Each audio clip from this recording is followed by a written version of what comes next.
மதவாத அமைப்புகள் அவர்கள் இங்கே மக்களை பிளவுபடுத்துவது போல பல்வேறு பிரச்சனைகளை ஆங்காங்கே எழுப்பிக் கொண்டிருக்கிறார்கள். வட இந்திய மாநிலங்களில் என்ன உத்திகளை பயன்படுத்தி அவர்கள் இப்படி மக்களை மத ரீதியாக பிளவுபடுத்தினார்களோ, அதன் மூலமாக ஆதாயம் அடைந்தார்களோ, அப்படி தமிழ்நாட்டிலும் செய்வதற்கு அவர்கள் உட்பட்டிருக்கிறார். அப்படி அவர்கள் கையில் எடுத்திருக்கிற பிரச்சனைகள் ஒன்றுதான் திருப்பரங்குன்றத்தில் கார்த்திகை தீபம் ஏற்றுகிற பிரச்சனை. இது ஏற்கனவே நீதிமன்றங்களிலே பல முறை வழக்காக விசாரிக்கப்பட்டு தீர்ப்பளிக்கப்பட்ட ஒன்று. இதற்காக பல்வேறு நீதிமன்ற தீர்ப்புகள் இருக்கின்றன.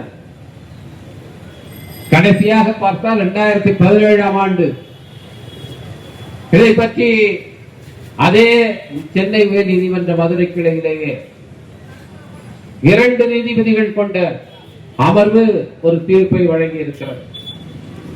அப்பொழுது என்ன வழக்கு தொடுத்தார்கள் என்றால்,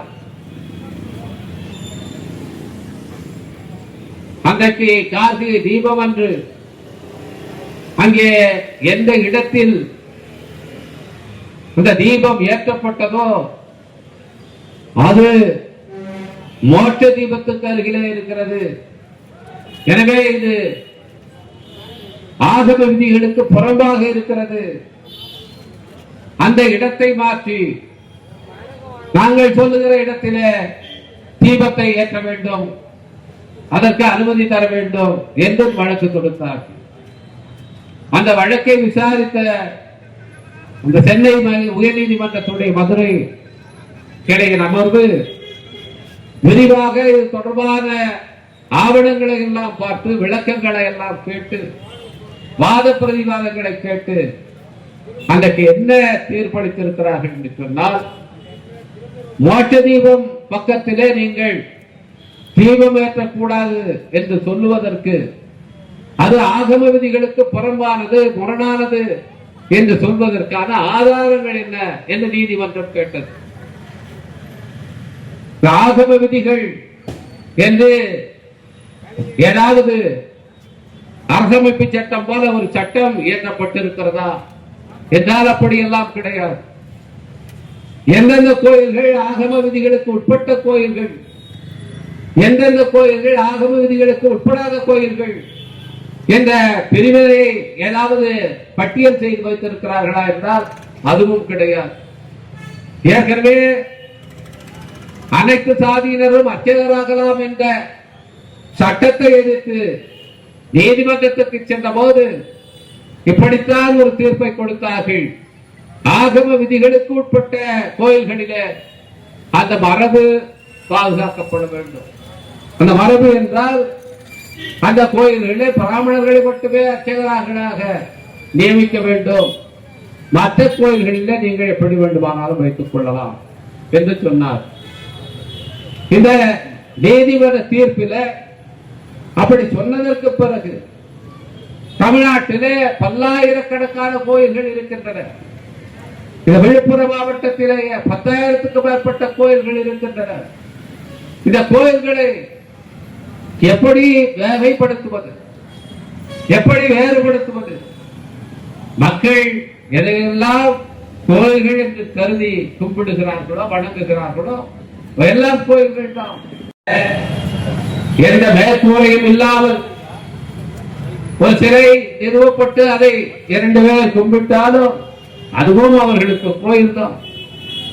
எனவே நீதிமன்றம் அப்பொழுது தீர்ப்பளித்த போது எது ஆகம விதிகளுக்கு உட்பட்ட கோயில், எது உட்படாத கோயில் என்பதை தெரிவிக்கவில்லை. அதற்கு பதிலாக என்ன சொன்னார்கள் என்றால், நீங்கள் அர்ச்சகரை நியமியுங்கள், நாங்கள் ஒவ்வொரு நியமனத்தையும் வழக்காக விசாரித்து அது ஆகம விதிகளுக்கு உட்பட்டதா இல்லையா என்று சொல்லுகிறோம் என்று சொன்னார். எப்படி ஒரு வேடிக்கையாக இருக்கிறது பாருங்கள். இன்றைக்கு போக்குவரத்து விதிகள் இருக்கின்றன. அந்த போக்குவரத்து விதிகள் இவைதான் என்று விளக்கமாக வெளியிடப்பட்டிருக்கின்றன. அப்பொழுதுதான் அந்த விதிகளை மீறுவதா மீறாமல் இருப்பதா என்பதை அப்பொழுதுதான் மக்கள் கூட முடியும். ஒரு விதி என்று சொல்லி நீங்கள் ஒன்று வெளியிட்டால்தான் அதை மீறக்கூடாது, மீறினால் தவறு, அது தண்டனைக்குரியது என்பது மக்களுக்கு தெரியும். ஆனால் இந்த தீர்ப்பில் என்ன சொன்னார்கள் என்றால், ஆகம விதிகளுக்கு உட்பட்ட கோயிலா இல்லையா என்பதை நீங்கள் ஒவ்வொரு நியமனத்துக்கு பிறகு நாங்கள் சொல்லுவோம் என்றார். எனவே தமிழ்நாட்டிலே இருக்கின்ற எந்த கோயில் ஆகம விதிக்கு உட்பட்டது, எந்த கோயில் உட்படாதது என்பதை யாருக்கும் தெரியாது. எந்த ஆகமம் எதை சொல்லுகிறது, எந்த பல்வேறு ஆகமங்கள் இருக்கின்றன, அந்த ஆகமங்களின் அடிப்படையில் இந்த விதி இருக்கிறது என்று சொன்னால் அதற்கான ஆதாரங்களை காட்ட வேண்டும். அதைத்தான் நீதிமன்றம் கேட்டது. நீங்கள் இந்த இடத்திலே தீபம் ஏற்றக்கூடாது, அது ஆகம விதிகளுக்கு புறமானது என்று சொன்னால் அதற்கான ஆதாரங்களை காட்டுங்கள் என்று நீதிபதிகள் கேட்டார்கள். வழக்கு கொடுத்தவர்களால் அந்த ஆதாரங்களை கொடுக்க முடியவில்லை. அப்பொழுது நீதிபதிகள் என்ன சொன்னார்கள் என்றால், 100 ஆண்டுகளுக்கு மேலாக இந்த இடத்திலே தீபம் ஏற்றப்படுகிறது, மக்கள் ஒற்றுமையாக இருக்கிறார்கள், அமைதியோடு அந்த விழா நடந்து கொண்டு இருக்கிறது, எந்த ஒரு சச்சரவும் இல்லை. அப்படி இருக்கும் போது அந்த இடத்தை மாற்றி இன்னொரு இடத்தில, அதுவும் தர்காவுக்கு அருகாமையில நீங்கள் இந்த தீபத்தை ஏற்ற வேண்டும் என்று சொல்வதற்கு எந்த நியாயமும் இல்லை. அது மட்டுமல்ல, இந்த திருப்பரங்குன்ற மலையை பற்றி 100 ஆண்டுகளுக்கு முன்னாலே பிரிட்டிஷ் ஆட்சி காலத்திலேயே ஒரு வழக்கு நடந்தது, யாருக்கு உரிமையானது என்று நடந்த போது அதிலே ஒரு பகுதி படிக்கட்டுகள், அங்கே இருக்கிற இந்த தூள் போன்ற பகுதிகள் இதெல்லாம் தர்காவுக்கு சொந்தமானது, அதற்கு மற்ற பகுதிகள் அது அங்கே இருக்கிற முருகன் கோயிலுக்கு சொந்தமானது. இது முன்பே முடிவு செய்யப்பட்டது. சரி, இதை மீறவே முடியாத, நீங்கள் மீற வேண்டும் என்று சொன்னால் இந்து சமய அறநிலையத்துறை, தமிழ்நாடு அரசனுடைய இந்து சமய அறநிலையத்துறை அதற்கு தேவை என்றால் வேறு இடத்தை தேர்வு செய்து கொள்ளலாம். அப்படி தேர்வு செய்யும் போதும் கூட தர்காவிலிருந்து 75 அடிக்கு அப்பால் தான் அதை தேர்வு செய்ய வேண்டும் என்றெல்லாம் அந்த தீர்ப்பிலே சொல்லப்பட்டிருக்கிறது. இங்கே பல பேர் வழக்கறிஞர்கள் வந்திருக்கிறீர்கள். விடுதலை சிறுத்தைகள் கட்சியில இன்றைக்கு மாவட்ட செயலாளர் பெரும்பாலும் சட்டம் படித்த வழக்கறிஞர்கள் தான். 2 நீதிபதிகள் சொன்ன இந்த தீர்ப்பு அது உங்களுக்கு உடன்பாடானது இல்லை, அந்த இடத்திலே கேட்ட இடத்திலே தீபம் ஏற்றுவதற்கு அனுமதி இல்லை என்று தள்ளுபடி செய்திருக்கிறது. அப்படி என்ன செய்ய வேண்டும்? அதுக்கு அப்பால் மீண்டும் மேல்முறையீடு செய்ய வேண்டும் என்று சொன்னார். நீதிமன்றத்தில் 2 நீதிபதிகளுக்கு மேலே 3 நீதிபதிகள், அந்த புல் பெஞ்ச் என்று சொல்லுவார்கள். அப்படி அந்த அமர்விலே போய் நீங்கள் மேல்முறையீடு செய்ய வேண்டும், இல்லாவிட்டால் உச்ச நீதிமன்றத்துக்கு செல்ல வேண்டும். ஆனால் என்ன செய்கிறார்கள் என்று சொன்னால், மீண்டும் இன்னொரு விதமாக இந்த வழக்கை ஓபன் செய்து ஒரு தனி நீதிபதி இடத்தில் முறையீடு செய்கிறார். அவர் என்ன செய்கிறார் என்று சொன்னால், அதற்கு முன்பிருந்த தீர்ப்புகள் எல்லாவற்றையும் தள்ளி வைத்து விட்டு, அங்கே பிரிட்டிஷ் ஆட்சி காலத்தில் 200 ஆண்டுகளுக்கு முன்னாலே அவர்கள்தான் இந்த வரைபடங்களை தயாரித்தார்கள். அதற்கு முன்பு வரை இந்த மேப் இருக்கிற முறை இங்கு கிடையாது.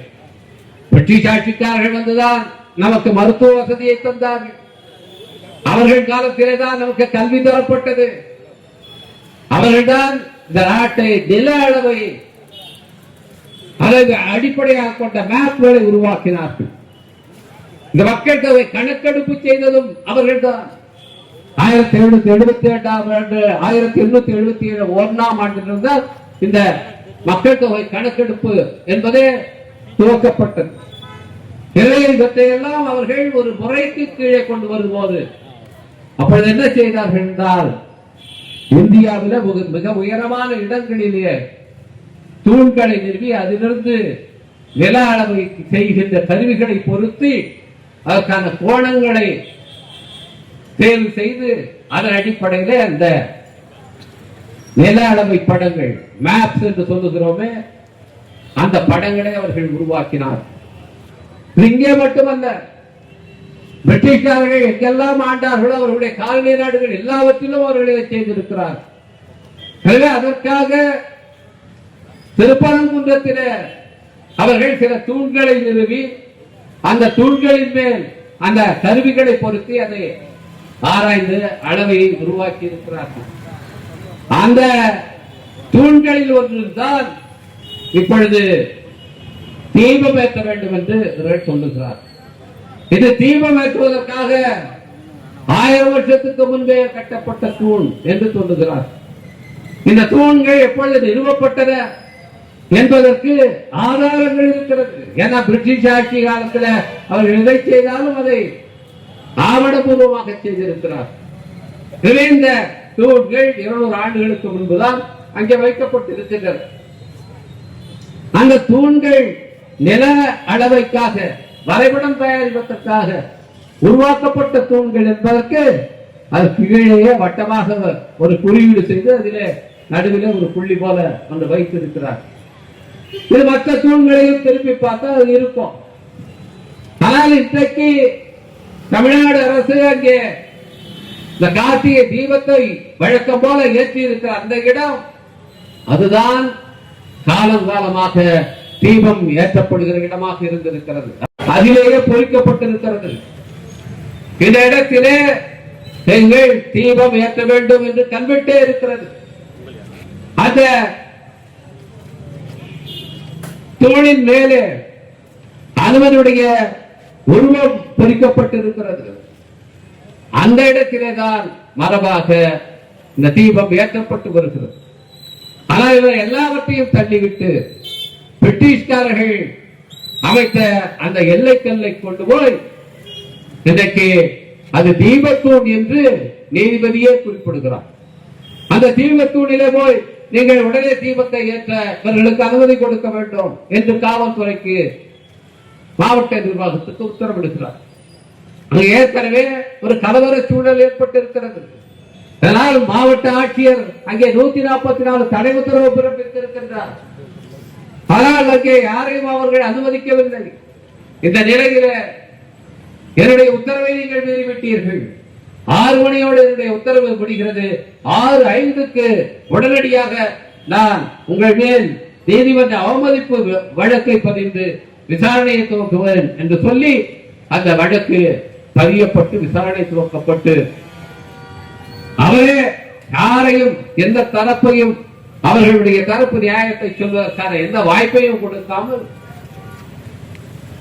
நீதிமன்ற பாதுகாப்புக்காக இருக்கின்ற மத்திய தொழில் பாதுகாப்பு படை CISF அவத்தை கூப்பிட்டு நீங்கள் இந்த 10 பேருக்கு பாதுகாப்பாக போய் அங்கே தீபம் ஏற்றுங்கள் என்று உத்தரவிடுகிறார். இந்த தீபம் அன்றைக்கு திருவண்ணாமலையில் ஏற்றப்பட்டது, இன்னும் பல இடங்களில் ஏற்றப்பட்டது. அந்த தீபம் ஏற்றப்படுவதற்கு உகந்த நேரம் என்று அந்த மத நம்பிக்கை உள்ளவர்கள் நேரம் குறித்திருக்கிறார்கள். அந்த நேரத்திலே தான் அந்த தீபம் அங்கே ஏற்றப்படுகிறது. அவ்வாறு திருவண்ணாமலையில எப்படி தீபம் ஏற்றப்பட்டதோ அப்படி திருப்பரங்குன்றத்திலும் அந்த நேரத்தில் வழமை போல தீபம் ஏற்றப்பட்டு விட்டது. ஆனால் எந்த மதத்தின் மீது மிகுந்த நம்பிக்கை இருப்பதாக சொல்லிக் கொள்கிறார்களோ, எந்த ஆகம விதிகளை நாங்கள் நம்புகிறோம் பின்பற்றுகிறோம் என்று சொல்லிக் கொள்கிறார்களோ அவர்கள் என்ன சொல்கிறார்கள் என்றால், தீபம் ஏற்றுகிற நேரம் எல்லாம் முடிந்து அதுக்கப்புறம் போய் நான் உத்தரவு போடுகிறேன் அந்த எல்லைக்கல்லின் மேல் போய் அதை தீபத்தூண் என்று சொல்லி அதிலே போய் இவர்களை தீபம் ஏற்ற சொல்லுங்கள் என்று சொல்லுகிறார். இது என்ன நியாயம்? அப்பொழுது அங்கே பெரிய தள்ளுமுள்ளி ஏற்பட்டது. இதெல்லாம் நீங்கள் தொலைக்காட்சியிலே பார்த்திருப்பீர்கள். காவல்துறையினர் தாக்கப்படுகிறார்கள். நாங்கள் கேட்கிறோம், இந்த காவல்துறை தமிழ்நாடு காவல்துறை இன்னைக்கு இந்தியாவிலே தலை சிறந்த காவல்துறை. இன்றைக்கு ஒரு அசம்பாவிதம் ஏற்படாமல் தடுத்திருக்கிறது. அங்கே ஒரு மத கலவரம் மூடாமல் தடுத்திருக்கிறது. அதற்காக நாங்கள் உங்களை பாராட்டுகிறோம். ஆனால் இத்தகைய நபர்களை அங்கே கூடாமல் கட்டுப்படுத்துவதற்கு காவல்துறைக்கு தெரியாது. அவர்கள் நினைத்தால் அந்த நபர்கள் இங்கே கூடியிருக்கவே முடியாது. யாரென்றால் உள்ளூர்காரர்கள் யாரும் அதில் சம்பந்தப்படவில்லை. உள்ளூர்காரர்கள் ஏற்கனவே தீபம் ஏற்றி வழிபட்டு விட்டு போய்விட்டார். வெளியூரில் இருந்து கலவரம் ஏற்படுத்த வேண்டும் என்ற திட்டத்தோடு வந்த கும்பல் சில பேர் தான் அவர்களை அந்த இடத்திலே குவிய வைத்து அதனை அனுமதித்து அங்கே தள்ளுமுள்ளு ஏற்படுவதற்கும் போலீசார்களே காயமாவதற்கும் இந்த அளவுக்கு விட வேண்டுமா, இப்படித்தான் இதை கையாள வேண்டுமா என்று அதை பார்த்த நேரத்தில் எனக்கு தோன்றியது, உங்களுக்கும் தோன்றியிருக்கும். ஏனென்றால் இதே ஒரு ஆர்ப்பாட்டத்தை இங்கே நாம் நடத்துகிறோம் என்று அனுமதி பெற்று நடத்துகிறோம். இதே அனுமதி இல்லை என்று காவல்துறை சொல்லிவிட்டால் அதை மீறி நாம் இங்கே ஆர்ப்பாட்டம் நடத்துகிறோம் என்றால் அவர்கள் இங்கே நடத்த விட்டு விடுவார்களா? அத்தனை பேரும் அள்ளி எத்தனை பேரும் கொண்டு போயிருப்போம். காவல்துறைக்கு அதற்கான ஆற்றல் இருக்கிறது. இந்த நபர்களை கையாளுவது அவர்களுக்கு ஒரு பெரிய விஷயமே அல்ல. பெரிய கூட்டம் ஒன்றும் அங்கே கூடிவிடவில்லை. அயோத்தியில பாபர் மசூதியை இடிப்பதற்கு இந்தியா முழுவதும் அவர்கள் ஆட்களை திரட்டி கொண்டு போய் அங்கே குவிந்தார்கள். அந்த போல இங்கே யாரும் திட்டமிட்ட முறையில் பல்லாயிரக்கணக்கானவர்கள் இங்கே கூடிவிடவில்லை. ஆனால் அந்த சம்பவம் அந்த அளவுக்கு போக விட்டிருக்க கூடாது என்பதுதான் இன்றைக்கு பொதுமக்களுடைய ஒரு கருத்தாக இருக்கிறது. நடந்த பின்னாலும் கூட இன்றைக்கு பெரிய அசம்பாவிதம் நடக்காமல் காவல்துறை கையாண்டு இருக்கிறது, மாவட்ட நிர்வாகம் கண்காண்டு இருக்கிறது, தமிழ்நாடு அரசு இதில் உறுதியாக இருந்திருக்கிறது. நாங்கள் பாராட்டுகிறோம். ஆனால் இந்த நபர்களை தடுத்து கைது செய்திருக்கிறீர்கள். கைது செய்தால் என்ன பிரிவுகளின் அடிப்படையில் நீங்கள் கைது செய்திருக்கிறீர்கள்? இன்னைக்கு இங்க இருக்கிற விஸ்வதாஸ் ஒரு காவலரை தாக்கிவிட்டால் என்ன பிரிவு முதல்ல போடுவார்கள்? முதல்ல அட்டெம்ப்ட் மர்டர், கொலை முயற்சி செக்ஷன் தான் போடப்படும். அதான் போடுவார்கள். பிழையிலே வர முடியாத பிரிவுகளை போடுவார்கள். ஆனால் இன்றைக்கு காவல்துறையினர்கள் தாக்கப்பட்டிருக்கிறார்கள். அந்த நபர்கள் மீது கடுமையான நடவடிக்கை எடுக்க வேண்டும். தமிழ்நாட்டு மக்கள் தமிழ்நாட்டு அரசின் பின்னால் மாண்புமிகு தமிழ்நாடு முதலமைச்சர் அவருடைய அந்த உறுதியான இந்த அணுகுமுறையின் பின்னால் இருக்கிறார். எனவே நீங்கள் எதற்கும் தயங்க கூடாது. இத்தகைய நபர்களை நீங்கள் கடுமையாக கையாள வேண்டும். அதனால்தான் கேட்கிறோம். இன்றைக்கு இந்தியாவிலே அதிகமான தடுப்பு காவல் கைதிகளை கொண்ட மாநிலமாக தமிழ்நாடு இருக்கிறது. பலவேறு குண்டர் தடுப்பு சட்டத்தில் கைது செய்து அவர்களை பிழையை பெற முடியாத நிலையை வைத்திருக்கிறார். அப்படி இவர்கள் பிழைகளே வெளியே வர முடியாத பயங்கரவாத தடுப்பு சட்டத்தில் UAPA சட்டத்தின் கீழ் இவர்கள் கைது செய்யப்பட வேண்டும் என்று இந்த ஆர்ப்பாட்டத்தின் வாயிலாக தமிழ்நாடு அரசை நாங்கள் வலியுறுத்தி கேட்டுக் கொள்கின்றோம். அப்படி செய்தால்தான் நாளைக்கு இன்னொரு இடத்திலே இதுபோல பயங்கரவாத செயலில பிரிவினைவாத செயலில இந்த கும்பல் ஈடுபடாமல் தடுக்க முடியும். இது ஏதோ ஒரு சிறிய விஷயம் அல்ல. தேர்தல் நெருங்கிக் கொண்டிருக்கிறது. நம்முடைய அரசியல் ஆதாயத்துக்காக எதையும் செய்யக்கூடிய கும்பல் இந்த கும்பல் என்பதை தமிழ்நாடு அரசு நன்றாக உணர வேண்டும். எனவே எங்களுடைய வேண்டுகோள், இன்றைக்கு கைது செய்யப்பட்டிருக்கிறவர்கள் ஒரு கலவரத்தை தூண்டி இருக்கிறார்கள், கலவரத்தில் ஈடுபட்டிருக்கிறார்கள், பொது சொத்துக்களை நாசப்படுத்தி இருக்கிறார்கள், காவல்துறையினரை தாக்கி படுகாயப்படுத்தி இருக்கிறார்கள். எனவே அவர்கள் மீது பிழைய வர முடியாத UAPA சட்டத்தின் கீழ் வழக்கு பதிந்து அவர்களை காவலில் வைக்க வேண்டும் என்று நாங்கள் கேட்டுக் கொள்கின்றோம். இன்றைக்கு இந்த பிரச்சனை ஏதோ நீதிமன்றத்துக்கும் தமிழ்நாடு அரசுக்கும் இடையிலான பிரச்சனை அல்ல. இன்னைக்கு பிரச்சனையை நாம் தொலைக்காட்சிகளை பார்க்கும் போது, நீதிமன்ற வாதங்களை கேட்கும் போது, அடுத்தது இவர்கள் அப்பீலுக்கு போனார்கள், அங்கே போனார்களா, இங்க போனார்களா, அதை செய்யவில்லையா, இதை செய்யவில்லையா என்று கேட்டுக் கொண்டிருக்கிறோம். ஆனால் இந்த பிரச்சனை என்பது தமிழ்நாடு அரசுக்கும் நீதிமன்றத்துக்குமான பிரச்சனை அல்ல. தமிழ்நாட்டை சீர்குலைக்க, தமிழ்நாட்டை வன்முறை காடாக மாற்றுவதற்கு திட்டமிட்டு வேலை செய்கிற சில பிரிவினைவாத சக்திகளுக்கும் தமிழ்நாட்டு மக்களுக்கும் இடையிலான பிரச்சனை இது. இந்த பிரச்சனையை தமிழ்நாட்டு மக்கள் எதிர்கொள்ள வேண்டும். அந்த நேரத்திலேதான் எனக்கு இந்த மக்கள் நலனை சிந்திக்கின்ற கட்சிகள், இந்திய கம்யூனிஸ்ட் கட்சி, மார்க்சிஸ்ட் கம்யூனிஸ்ட் கட்சி, எஸ்டிபிஐ என்று பல்வேறு கட்சிகளும் இடம்பெற்றிருக்கின்ற இந்த ஆர்ப்பாட்டத்தை விடுதலை சிறுத்தைகள் கட்சியின் சார்பில் தலைவர் எழுச்சி தமிழர் அவர்கள் ஆசிரியர்களுக்கு பயணம் சென்றிருக்கிறார். அங்கிருந்து எங்களுக்கு ஆணையிட்டிருக்கின்றார், உடனடியாக இதற்கு எதிர்ப்பு தெரிவியுங்கள், கண்டன போராட்டத்தை நடத்துங்கள் என்று தெரிவித்த அந்த வழிகாட்டுதல் அடிப்படையில் இன்றைக்கு இந்த ஆர்ப்பாட்டத்தை நடத்தி கொண்டிருக்கின்றோம். எனவே மக்களுக்கான பொறுப்பு இதிலே இருக்கிறது. நாம் நம்முடைய கடமையை செய்தாக வேண்டும். இந்த பிரிவினைவாத சக்திகள் ஏதோ அரசாங்கத்தை பிடிப்பதற்காக மட்டும் அவர்கள் செய்யவில்லை, ஒட்டுமொத்த மாநிலத்தையே சுடுகாடாக்கி விடுவார்கள். இன்றைக்கு எங்கே இவர்கள் ஆட்சி நடக்கிறது, அங்கெல்லாம் என்ன நடக்கிறது? இவர்கள் ஆட்சி சிறப்பாக இருந்தால் அந்த மாநிலங்களில் இருந்து அந்த மாநிலத்தைச் சேர்ந்த ஏழை எளிய உழைப்பாளி மக்கள் ஏன் இங்கே கூலி வேலைக்கு வருகிறார்கள்? தமிழ்நாட்டை தேடி ஓடி வருகிறார்கள். இங்கே வருகிற மக்கள் ஏன் தங்களுடைய பிள்ளைகளை இங்கேயே படிக்க வைக்க வேண்டும் என்று இங்கே இருக்கிற பள்ளிகளிலே சேர்க்கிறார்கள்? ஏனென்றால் எங்கெல்லாம் பாரதிய ஜனதா கட்சி ஆளுகிறதோ அந்த மாநிலங்கள் எல்லாம் இன்றைக்கு குட்டிச்சுவராக்கப்பட்டு இருக்கின்றன. எல்லா விதத்திலும் பின்தங்கிய மாநிலங்களாகவே இருக்கின்றன.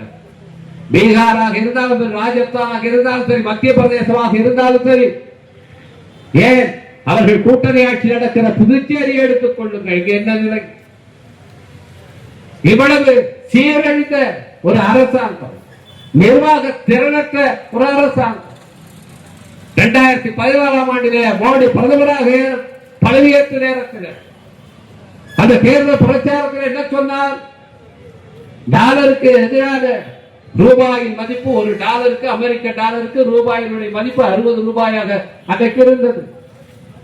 நாங்கள் ஆட்சிக்கு வந்தால் ஒரு டாலர் 1 ரூபாய் என்று டாலருக்கு எதிராக ரூபாயின் மதிப்பை உயர்த்தி காட்டுவோம் என்று போலி வாக்குறுதிகளை கொடுத்தார். உலக புகழ்பெற்ற பொருளாதார மேதை மன்மோகன் சிங் அவர்கள் அன்றைக்கு பிரதமராக இருந்தார். அவருடைய ஆட்சி சரியில்லை, அவருக்கு ஆள தெரியவில்லை, அவருக்கு பொருளாதாரம் தெரியவில்லை என்று படித்து கூறினார்கள். இன்றைக்கு என்ன நடந்திருக்கிறது? இந்திய வரலாற்றிலேயே ரூபாயின் மதிப்பு இவ்வளவு மோசமாக வீழ்ச்சி அடைந்ததில்லை. இன்றைக்கு 90 ரூபாயை தாண்டி இருக்கிறது. நரேந்திர மோடி அவர்களே, டாலருக்கு நிகரான ரூபாயின் மதிப்பை உயர்த்தி காட்டுவோம் என்று சொன்னீர்களே, உடைய அந்த சவடால் பேச்சு என்னானது? அன்றைக்கு ஒரு பேரல் கச்சா எண்ணெய் $90, $100 வளைகுடா போரின் சமய காரணமாக அன்றைக்கு விலை உயர்வாக இருக்கிறது. அந்த நேரத்திலேயே 50-60 ரூபாய்க்கு கீழே தான் பெட்ரோல் டீசல் விலை இருந்தது. உயர்ந்துவிட்டது, சமையல் கேஸ் விலை உயர்ந்து விட்டது என்று வீதியிலே இறங்கி போராடிய பிஜேபி காரர்கள் இன்றைக்கு எங்கே போய் பதுங்கி இருக்கிறார்கள். இன்னைக்கு 1 லிட்டர் பெட்ரோல் 100 ரூபாயை தாண்டி விட்டது. ஆனால் கச்சா எண்ணெயுடைய விலை அன்றைக்கு 2014 இருந்ததற்கு பாதி விலையிலே இன்றைக்கு இருக்கிறது. அப்படியானால் அந்த லாபத்தை எல்லாம் யார் எடுத்துக்கொண்டு போகிறார்கள்? அந்த லாபத்தை எல்லாம் இன்றைக்கு மோடி அரசாங்கத்துடைய கூட்டாளிகளாக இருக்கின்ற அம்பானியும் அதானியும் எடுத்துக்கொண்டு போகிறார்கள். இன்னைக்கு அமெரிக்க அரசாங்கம் இங்கிருந்து ஏற்றுமதி செய்யப்படுகிற பொருட்கள் மீது கூடுதல் வரியை விதித்திருக்கிறார்கள், அபராத வரி விதித்திருக்கிறார்கள். அதுக்கு என்ன காரணம் சொன்னார்கள் என்றால், நீங்கள் ரஷ்யாவில் இருந்து நாங்கள் கச்சா எண்ணெய் நீங்கள் வாங்கக்கூடாது என்று சொல்கிறோம், ஆனால் நீங்கள் அதையும் மீறி வாங்குகிறீர்கள். வாங்குவது உங்கள் மக்களுக்கு குறைந்த விலையில் கொடுப்பதற்காக என்று சொல்லுகிறீர்கள். ஆனால் அப்படி நீங்கள் செய்யவில்லை.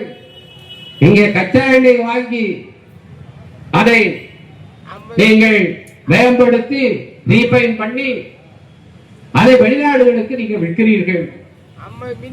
அங்கே அதிலே லாபம் பார்க்கிறீர்கள்.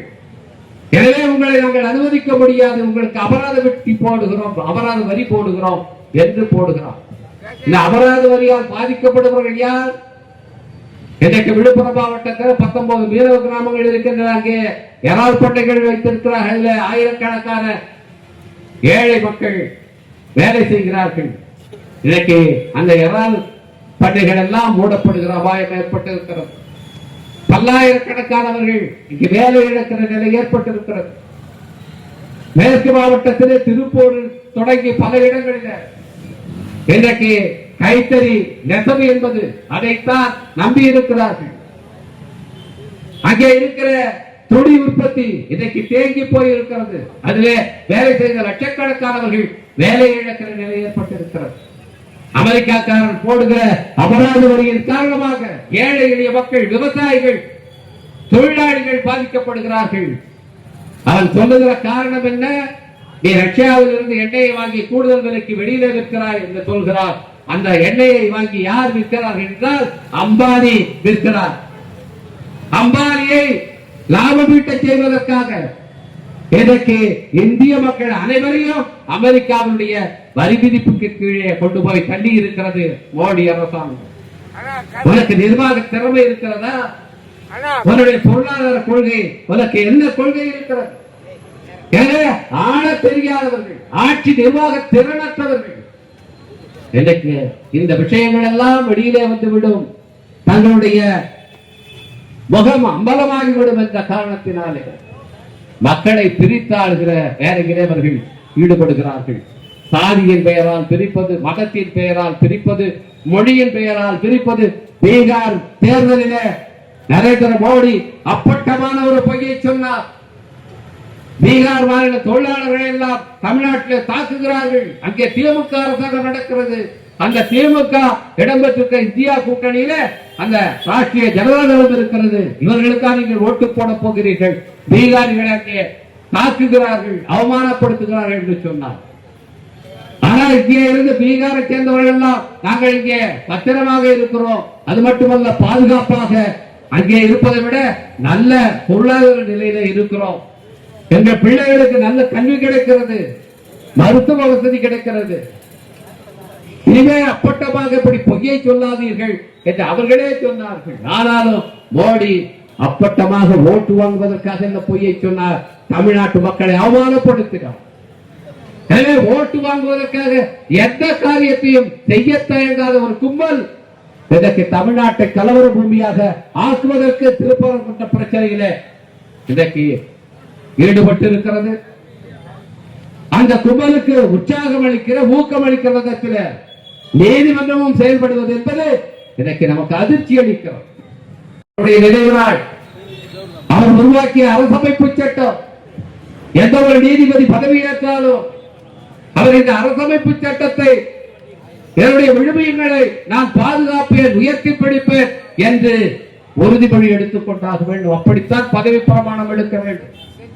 அப்படி பதவி பிரமாணம் எடுத்தவர்கள் இன்றைக்கு அரசமைப்பு சட்டத்துக்கு எதிராக, அதை எதிர்க்கிற மத சுதந்திரத்துக்கு எதிராக, அரசமைப்பு சட்டம் உயர்த்தி பிடிக்கிற மதச்சார்பின்மைக்கு எதிராக, இன்னைக்கு வழிபாட்டிடங்கள் பாதுகாப்பு சட்டம் அதற்கு மாறாக அவர்களே இரண்டு மதத்தினரிடையே பதற்றத்தை ஏற்படுத்த, போதனை ஏற்படுத்தக்கூடிய தீர்ப்புகளை வழங்குகிறார்கள் என்று சொன்னால் அது அவர்கள் அரசியல் செய்கிறார்கள் என்பதல்ல, அரசமைப்பு சட்டத்தை அவர்கள் சீர்குலைக்கிறார்கள் என்றுதான் பொருள். இதைத்தான் தலைவர் எழுச்சி தமிழர் ஒவ்வொரு கூட்டத்திலும் சொல்லுகிறார். பாரதிய ஜனதா கட்சி செய்கிற தாக்குதலே மிக மோசமானது, மிக முக்கியமானது. அரசமைப்பு சட்டத்தை அவர்கள் சீர்குலைக்கிறார்கள். அதுதான் அவர்களுடைய முதன்மையான இலக்கு. அரசமைப்பு சட்டத்தை தூக்கி எறிந்துவிட்டு மது சட்டத்தை திரும்பவும் கொண்டு வருவதுதான். அதற்காக இன்றைக்கு அரசமைப்பு சட்டத்தை பல்வேறு விதமாக அவர்கள் வியாக்கியானப்படுத்தி அதை நீர்த்து போக செய்து கொண்டிருக்கிறார்கள். அத்தகைய ஒரு ஆபத்து இன்றைக்கு வந்திருக்கிறது. எனவே திருப்பரங்குன்ற பிரச்சனைகளை மதச்சார்பினை பாதுகாக்க வேண்டும், மத நல்லிணக்கத்தை பாதுகாக்க வேண்டும், மக்கள் ஒற்றுமையை பாதுகாக்க வேண்டும் என்ற அறைகூவல் விடுக்கிற அதே நேரத்தில் அரசமைப்பு சட்டத்தை பாதுகாக்க வேண்டும், அதற்கான எச்சரிக்கையாக இந்த பிரச்சனையை நாம் கருத வேண்டும் என்று கூறி சிறப்பான முறையிலே மிக குறுகிய காலத்திலே இந்த ஆர்ப்பாட்டத்தை ஒருங்கிணைத்த நம்முடைய மாவட்ட செயலாளர் திலீபன் உள்ளிட்ட அனைத்து தோழர்களுக்கும் பாராட்டுக்களை தெரிவித்து முடிக்கிறேன். நன்றி, வணக்கம்.